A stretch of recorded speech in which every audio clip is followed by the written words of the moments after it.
Nos seus dias, a justiça florirá e paz em abundância para sempre. Salmo 71.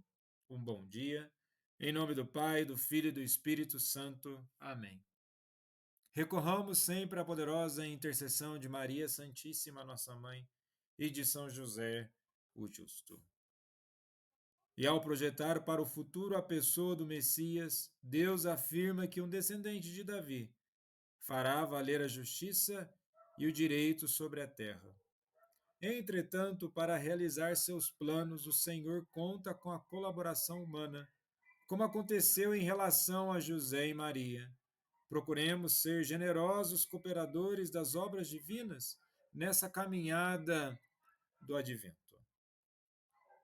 Na primeira leitura de hoje do livro do profeta Jeremias, capítulo 23, dos versículos 5 a 8, podemos aqui rapidamente entender o contexto histórico e literário.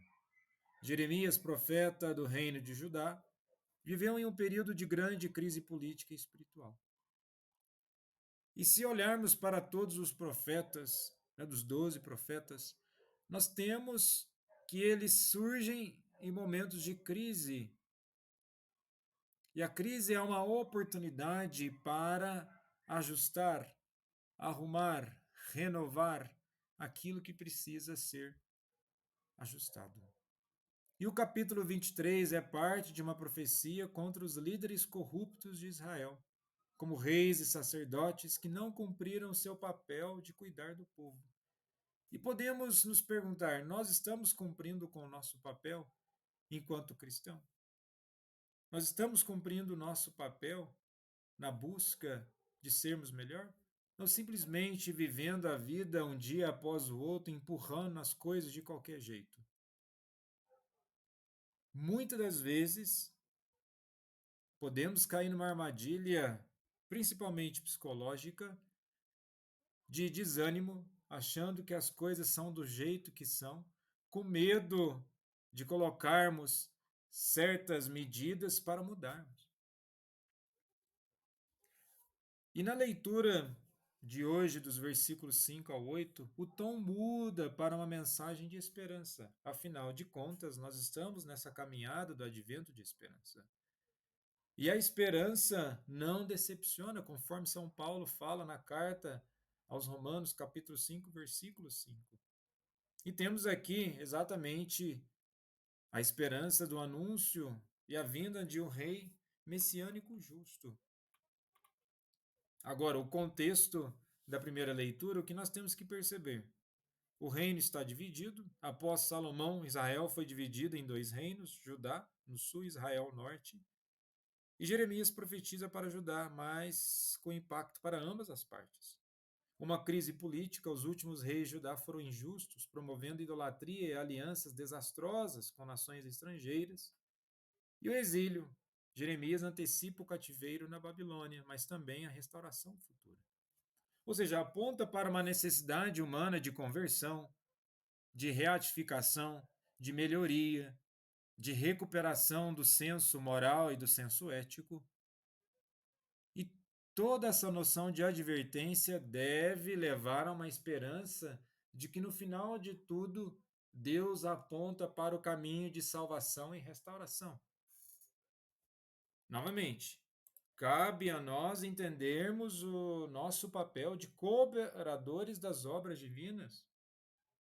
Não podemos simplesmente cruzar os braços no entreguismo, achando que as coisas são como elas são e por isso nós vamos aceitar assim. É preciso o envolvimento com a própria história, assim como Deus se envolve na história para que ocorra uma mudança. E o interessante da leitura, quando diz: levantarei a Davi um renovo justo, em hebraico, tesemak, tessadik. A palavra renovo indica um broto ou ramo novo, simbolizando uma nova linhagem surgindo da casa de Davi. E refere-se à promessa messiânica do segundo livro de Samuel, capítulo 7, dos versículos 12 ao 16. E quando diz que o renovo agirá sabiamente, em hebraico sakal, que também implica habilidade e prudência, e exercerá juízo e justiça, o mishpat e tesedak, qualidades divinas fundamentais para o governante. E podemos olhar para nossas vidas. Estamos agindo de forma prudente, com juízo? A caminhada de esperança, ela deve ter aspectos que nos levam a sermos melhores. Uma esperança sem juízo e sem prudência não é esperança. É qualquer outra coisa e muito mais. Pode ser uma ilusão de uma fé que nós podemos não estar exercendo corretamente. E no evangelho de hoje, em Mateus, capítulo 1, dos versículos 18 ao 24, vamos entender rapidamente o contexto. Na reflexão do evangelho de ontem, tivemos a linhagem de Jesus. Ou seja, Jesus não é um ser meramente fictício. Há uma sucessão de pessoas, uma participação de Deus na história. E aqui nós estamos em um texto que é escrito para uma comunidade de judeus cristãos, enfatizando que Jesus é o cumprimento das promessas messiânicas do Antigo Testamento. E este trecho que descreve a concepção virginal de Jesus é central para a doutrina cristã e está profundamente ligado às profecias messiânicas. O propósito de Mateus é demonstrar que Jesus é o Messias prometido, enfatizando a ligação com o Antigo Testamento, especialmente no capítulo 7 de Isaías, versículo 14. E destaca José como figura obediente e justa. Então nós podemos, além de nos fazer a pergunta, nós estamos cumprindo com o nosso papel? Como é que nós estamos vivenciando a nossa esperança? É com justiça e prudência? E uma outra pergunta, é na obediência que nós buscamos a nossa esperança ou ficamos nos iludindo com outros tipos de esperança que não correspondem com a vontade de Deus? E o interessante aqui, quando se fala da obediência de São José, é que Deus fala a São José em sonho.